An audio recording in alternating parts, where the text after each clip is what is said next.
The ayes to the right, 329. It has been a week of defeat for Boris Johnson and the Conservative Party. This is what the Prime Minister had said about staying in the European Union past October 31st. I'd rather be dead in a ditch. Now, after back-to-back defeats, Parliament may have forced his government into asking the EU for another extension if he cannot secure his deal. If that's not enough, his expulsion of the 21 MPs who rebelled has been widely condemned. But it's time to move on. And the Prime Minister's own brother resigned from the government over the direction of the party. On top of that, it looks like Parliament will block him from calling the election he wants. So what will be the impact of this week of presidents? And what will this Prime Minister do next? So far, the Johnson administration has been defined by ruthless politics, and there are fears he might even ignore this week's parliamentary vote against the no-deal Brexit. He doesn't agree with the decision that Parliament's taken, and he's prepared to not abide by it. The Act that was passed through all its stages in the House of Commons this week is now law, and it requires him to apply for an extension in order to prevent a crashing out on the 31st of October. We're in quite extraordinary territory when the Prime Minister says he is above the law. Today, the furious divide over Brexit inside the House erupted outside of it. Protest and anger is the view from Westminster. But beyond the city, the scene for much of the country is a little more serene. Welcome to the heart of North Oxfordshire. After a nightmare week in Westminster, the village of Mixbury is having a late summer night's dream, featuring mythical beasts, and I don't mean Tories who are backing Remain. Westminster and the Conservatives may be in crisis, but the view from this Conservative heartland is more keep calm and carry on. But could this constituency change colour from blue to yellow over the direction of Brexit? Now, this is a safe Tory seat where Remain crossed the 50% line, but we've met blue voters now reconsidering their allegiance. I think they will feel very strongly about it and want to have their say and not be sort of rolled over by Boris. So we'll have to see what happens and unfolds in the next few weeks. But it's a worrying times for everybody. It's uncertainty. He should be leading from the front and setting an example for all of us, really. So the law is the law, and whether that's speeding or significant crimes, we all have to deserve it. And I believe the Prime Minister should be showing us the way. There has been huge pressure on the Prime Minister from within his party after he axed 21 MPs against the no-deal Brexit. But there is still support for Boris Johnson in Tory heartlands. They're an absolute shambles. I think it's absolutely shocking what they've done to him. I think he's our chance to get things a bit straight here for once. We've had these middle-of-the-roaders for such a long time. Now we need somebody with vision, and he's got it, but they're determined to get him out by the look of it. The Brexit process is beginning to feel like a merry-go-round, especially if another Prime Minister is forced into seeking another extension. As long as the arithmetic remains unchanged, leaving the EU will be anything but a picnic for Boris Johnson. Well, we're joined now by Lord Heseltine, the former Conservative Deputy Prime Minister who had the whip withdrawn in the House of Lords after urging people to vote Lib Dem in the European election. He's just been speaking at a rally in Leeds supporting a second referendum. What do you think is going on with Boris Johnson's insistence that he will never ask for a delay? I mean, is he threatening to break the law, or is this a bluff? Well, two things are going on. First is the battle against the calamity of a no-deal Brexit. The second thing that's going on, and it's becoming increasingly clear now, is the battle for the soul of the Conservative Party. This week we've seen a blistering attack by John Major on his successor. We have seen a girl frog-marched out of number 10 without any due procedures. We've seen an attempt to close down Parliament and accountability. We have seen 21 senior, respected members of the Conservative Party sacked. And we have now seen a Prime Minister, a Tory Prime Minister, saying that he will break the law. This is electioneering. This, from the moment Boris Johnson got into number 10, he's been using every photo opportunity to the point at which the police have now complained that his repeated appearances in police-orientated imagery is actually party manipulation as opposed to public service. But it's working, isn't it? This is, in my view, quite unacceptable to the Conservative Party. And there will be millions of people today asking whether they can remain in a party that has shown a ruthless contempt for parliamentary democracy. Right, but the opinion polls are suggesting that the parties of Brexit are doing well. And Boris Johnson's Conservative Party is doing better than Theresa May's was in the opinion polls. I mean, isn't it the fact that your resistance and others is driving Britain towards a possible Nigel Farage and Boris Johnson alliance in Downing Street? Well, you have to make up your mind about opinion polls. I can think of issues on which public opinion would show majorities for causes of which I disapprove. In fact, there are many examples of where the most appalling governments have been elected and have consequently proved to be the disaster that some people forecast. If I give you one example, in 1968, Enoch Powell made one of the most reprehensible anti-racist speeches of modern times. Without any doubt, the public opinion would have supported that. But maturity, quiet reflection actually has turned this country into a tolerant, multiracial community, which is admired across the world. So the duty of MPs is to stand for what they believe in. And what today outside observers are seeing is, first, people who do stand by conviction, some of the most respected members of the House of Commons, summarily sacked. Now, if you sack Ken Clarke, it's awful for Ken, but let's understand something else.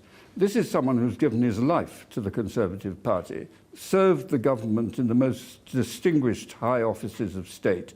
And if you sack him, millions of British people say, how can I stay with a party of that sort? What sort of party is it? So this is now a battle for the soul of the Tory party, as well as a battle to save Britain from the economic consequences of Brexit.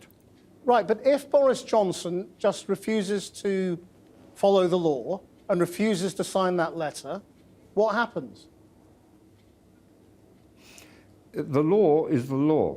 Whether you are Prime Minister or the lowest and most impoverished citizen in the country. And there are no exceptions to this. You can't say, oh, well, he's bigger than everybody else, or he's a nice guy, or he makes funny jokes, and therefore we don't care. Once you step down that road, what does a tyrant do next? They get away with it once, they'll get away with it twice. So you either believe in the sanctity of the law, and the law is the ultimate defense of the rights of every single one of us against tyranny, cruelty, abuse, whatever it may be. So if a Tory can't understand that, how on earth can anybody else be expected to understand it? But my guess is that this has been carefully calculated by Dominic Cummings and the sort of people around him, that he'll try and turn Boris into a martyr. Once again, electioneering on the most fragile grounds. Well, I hope they've now learnt that in Parliament and in the country, there are men and women who will not be treated with such contempt. Right, but I mean, you say martyr, but what will actually happen? I mean, are you saying that he should be arrested or prosecuted or what? I mean, and there are only going to be 11 days before no deal. It is not my job to execute the law. We have legal systems, we have law enforcement systems. It is for them. But if they so decide, and in my view, there will be serious attempts to take this matter to court. If the courts find it is important to act in defense of the law, then let it take its course without let or hindrance, without favor to the elite or to the poorest in the land. And what are you going to do personally? I mean, can you stay in the Conservative Party? I have given my life to the Conservative Party. They can kick me out, but as long as I have the breath to utter, I will defend the values that I learnt from Winston Churchill on through every British Prime Minister. I will defend the values and the political philosophy and the economic theories upon which my life has been built. If my party wants me to go, that is up to them. but I will survive to the best of my ability to give light and hope to a new generation of people who think like I do, and I will urge them to stay and fight. Stay and fight. Now, can I just ask you finally about, I mean, a lot of Brexiteers are horrified by what they have seen, and they're using sort of that Second World War language of collusion, what they are seeing as the rebel alliance having consulted possibly with European leaders that they would be granted an extension of 3 months if they ask for one, that they plotted this before this rebel bill was put through. I mean, you know, is it right for British politicians to have consulted European politicians in trying to frustrate the government? Yes, of course. The government has not got a mandate in Parliament. It has not got a majority. And it is totally within the constitutional right of any member of Parliament to consult before they make decisions, whether it's for the government or against the government. And actually, the mere question that you put to me, is it right for them to consult outside people and our friends in Europe, indicates an attitude of intolerance to the way politicians should behave. I'd have thought that what you should be saying, frankly, is that politicians should be talking to our friends across the world about what is happening in this country, about the humiliation and the ridicule to which we're being subjected by this government. Lord Heseltine, thank you very much. Well, with me now is Hannah White, Deputy Director at the Institute for Government. I mean, in terms of the mechanics then, if Boris Johnson gets to October the 19th, no deal and no letter, he refuses to ask for a delay, what can MPs do in Parliament? He'll be breaking the law at that point. I think two things will happen. There will very likely be court cases brought against him, and at the same time, I imagine that parliamentarians will bring a vote of no confidence against him. Right, but after a vote of no confidence, there's normally 2 weeks in which you look for an alternative Prime Minister. That would take us over the no-deal line. So there's a 2-week window, but it doesn't need to take 2 weeks. So that after 2 weeks, you would automatically have an election.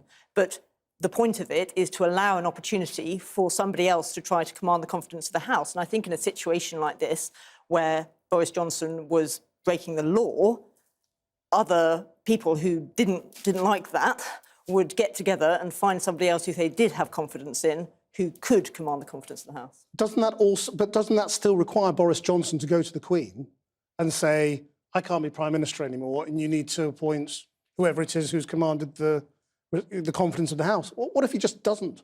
I think in a situation like this, and, you know, it's completely unthinkable, really, but the Queen has... I mean, he might be in a court or in a police cell by then. Indeed. And, you know, in those circumstances, I think, you know, it would be open to the Queen to sack him and to put someone else in who she felt could command the confidence of the House. I think if you have a Prime Minister who is openly breaking the law, she could do that. So it comes down to the Queen? It comes down to the Queen. That is an extraordinary truth, isn't it? That is why this is deeply undesirable, because it is always the case in our Constitution that the Queen should be kept out of politics and that a Prime Minister should only resign if he can recommend somebody else who could be Prime Minister in their place. And in terms of the election, because, I mean, presumably Boris Johnson is doing this partly because he's hoping people will go on Monday, oh, look, let's just have an election. That's the safest way of changing things. I mean, how much leeway is there around the timing of an election? You know, could they agree to call an election on Monday but time it for after November, or you know, can they lengthen or shorten that 5-week period? So you could legislate to change the 25-day period you have to have, but the problem is that whoever is the incumbent Prime Minister gets to set the date of the election, and even if you had legislated to set the date of the election, my sense is that people who oppose the possibility of no deal don't entirely trust that Boris Johnson wouldn't find a way around that and say, well, actually, you know, that's the law, but now I'm going to use my prerogative to try to change the date again. Given this law has basically taken control from the government, is there nothing that MPs can do to take away the prerogative of the Prime Minister to be the person who asks for that delay? Parliament can't decide that it's going to ask for the delay as the government, can it? No, so our foreign policy is a prerogative of the Prime Minister. It would be up to the Prime Minister to have to ask for an extension to conduct foreign policy on behalf of the country. What Parliament would have to do is change the Prime Minister rather than change the law in this circumstance, I think. Right. So, I mean, what do you think is the most likely course then? That is the question. I think this week we're going to see, I think, the opposition vote against the opportunity for an election. I think probably then the House will be prorogued, suspended. I think it's not in the Prime Minister's interest to keep Parliament around when he could, be out, either negotiating with the EU, hoping to get a deal that he can put to Parliament before the 19th of October, which is the key date in this bill, or failing that, essentially starting to campaign before the election kicks off, hoping that when he gets towards the end of October, this bluff will mean that he can say, well, actually, this was completely against my will, but I'm going to have to send this letter. And I suppose one other consequence of this is that all this period of actual sort of shadow campaigning doesn't fall within any of the election rules. Exactly. So people can spend what they want, there are no limits, the money can come from wherever it comes. Well, and that's why this is something you were mentioning before, that I think Lord Heseltine was mentioning, the police are sort of uncomfortable about some of what the Prime Minister has been doing. There have been some questions asked about, is this campaigning or is this normal activity on the part of the Prime Minister? But many people have said that they feel that it's, we shouldn't be campaigning yet because there isn't an election to campaign for. So there are restrictions, but we'll see exactly what comes out in the wash as to when this comes out. It's always the case when people can see an election happening soon that activity starts to bear more of a relation to a campaign. Hannah White, thank you very much.